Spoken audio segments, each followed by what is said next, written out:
Assalamualaikum warahmatullahi wabarakatuh. Shalom, salve, Om Swastiastu, Namo Buddhaya, salam kebajikan. Kementerian ATR BPN melayani profesional terpercaya. Kembali lagi bersama saya Muhammad Arwanda Gamnoeraga dari Kantah Malaka Provinsi NTT, peserta Latsar CPNS ATR BPN gelombang 3 Angkatan 22. Alhamdulillahirrahmanirrahim, hari ini kita menjalani e-learning dengan materi Core Values ASN untuk Core Values 3 dan Core Values 4, yakni kompeten dan harmonis. Oke, pada hari ini yang kami dapatkan mengenai itu adalah pertama, hal barunya kita mendapatkan buku saku panduan perilaku Core Values dari Badan Kepegawaian Negara dari Pak Arwin Baso tadi nih. Nah, buku ini tuh katanya masih menggunakan istilah dalam rumusan lama dan belum mengacu pada UU 20 2003 tentang ASN seperti yang di kiri ini. Nah, alhamdulillahirrahmanirrahim, hal yang dipahami oleh saya yakni yang pertama, kode etik dari kompeten yaitu terus belajar dan mengembangkan kapabilitas. Dengan kode perilakunya, meningkatkan kompetensi diri untuk menjawab tantangan yang selalu berubah, membantu orang lain belajar, dan melaksanakan tugas dengan kualitas terbaik. Sementara untuk harmonis, kode etiknya merupakan saling peduli dan menghargai perbedaan. Dengan kode perilaku, menghargai setiap orang tanpa memberikan latar belakang, suka menolong, dan membangun lingkungan kerja yang kondusif.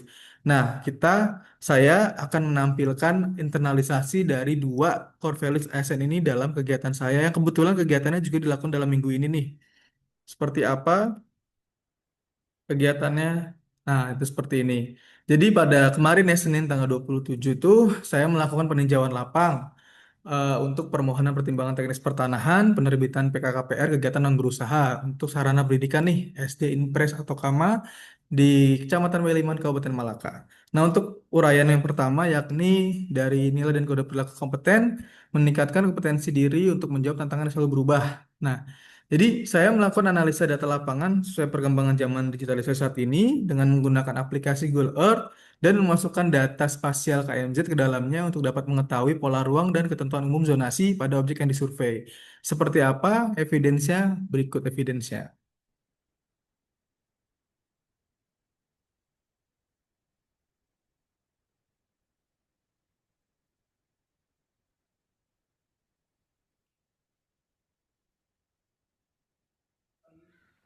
Nah, berikut ini evidensnya. Pemukiman pedesaan ya. Ya, Nah, itu dia aplikasi Google Earth kita mengetahui apa itu pola ruangnya gitu ya di kawasan atau titik yang kita survei. Oke, kembali lagi ke sini. Nah, yang kedua yakni kode perilaku membantu orang lain belajar.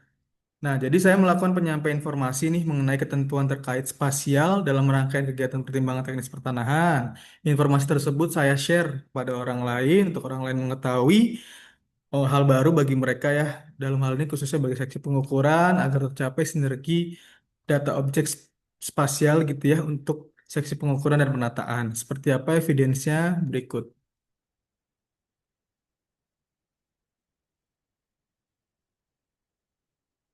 Nah, ini saya sedang menjelaskan terkait dengan pertek kepada anak-anak dari pengukuran gitu ya. Oke, lanjut saja ke kode perilaku 3, yakni melaksanakan tugas dengan kualitas terbaik. Nah, saya melakukan observasi lapangan terkait kondisi tanah di Mohon dan sekitarnya dari aspek-aspek seperti jenis dan luas penggunaan tanah, status penguasaan pemilikan. Terus juga ada status terindikasi sengketa atau tidak, kemampuan tanahnya, faktor fisik lainnya gitu ya, kondisi sosial ekonomi juga, keberadaan infrastruktur di sekitarnya, dan resiko bencana. Kemudian saya catat ke dalam format catatan peninjauan lapangan yang item-itemnya juga saya sudah sesuaikan dengan pedoman Juknis ya, Juknis dari Pertimbangan Teknis Pertanahan yang dikeluarkan oleh Kementerian ATR BPN. Nah, ini sebagai upaya untuk melaksanakan tugas dengan kualitas terbaik nih, kode perilaku tersebut. Nah, bagaimana evidence-nya? Nah, berikutnya evidence-nya.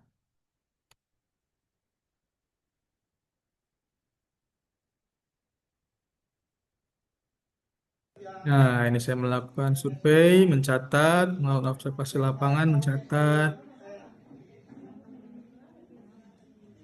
kondisi di sekitar dari SDI, SD Impres, ya, infrastrukturnya seperti apa yang ada.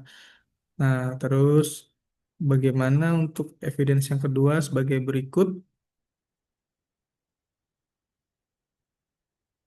Nah, ini untuk apa puskesmas ya di Tunabesi. Oke, lanjut ke yang keempat, ya, yakini kode perilaku suka menolong. Jadi saya membantu untuk mengecek data ya pada format sporadik yang dimiliki oleh petugas pengukuran. Jadi agar tidak terjadi kesalahan atau tulis data gitu ya pada format sporadik. Seperti apa evidence-nya sebagai berikut. Nah, ini sama ya tadi ya. Terus lanjut kita selanjutnya untuk harmonis dengan kode perilaku pertama, yakni membangun lingkungan kerja yang kondusif. Jadi, uraiannya, saya melakukan upaya membangun sinergi kolaborasi dan koordinasi yang kondusif dengan anggota tim kegiatan legalisasi tanah Pemkab Malaka untuk memastikan data subjek objek tanah benar dan sesuai dengan serta senada antara seksi pengukuran, pendaftaran, dan penataan gitu ya.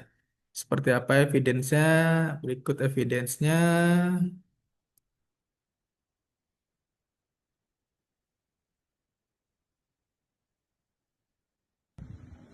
Nah, ini kita sedang melakukan koordinasi gitu ya.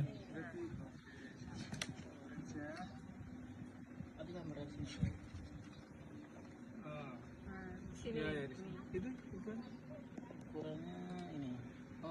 50 hektar. Ya.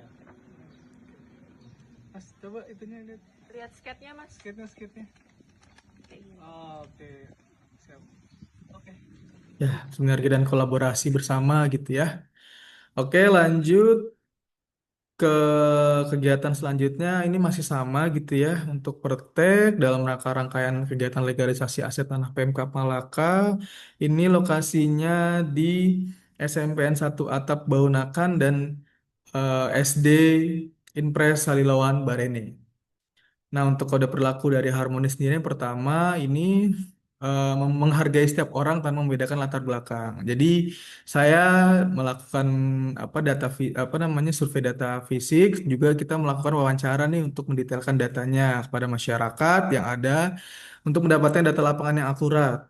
Jadi saya mendengarkan setiap apa yang disampaikan masyarakat untuk bisa memberikan gambaran data tanpa membedakan latar belakangnya, jabatannya, dan statusnya gitu ya.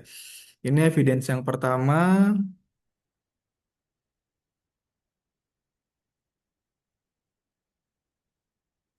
Nah, ini di SMP Satap Baunakan, Tunabesi.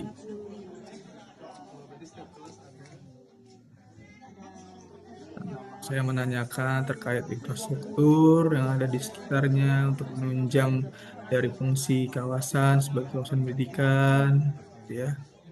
Jangan sampai infrastrukturnya tidak melayani, apalagi terlebih infrastruktur dasar gitu ya. Itu harus melayani sebagai kawasan atau sarana pendidikan ini.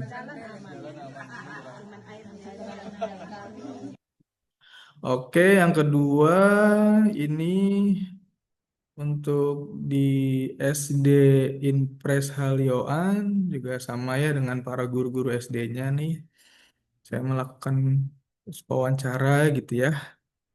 Oke, lanjut untuk sudah selesai sepertinya. Oke.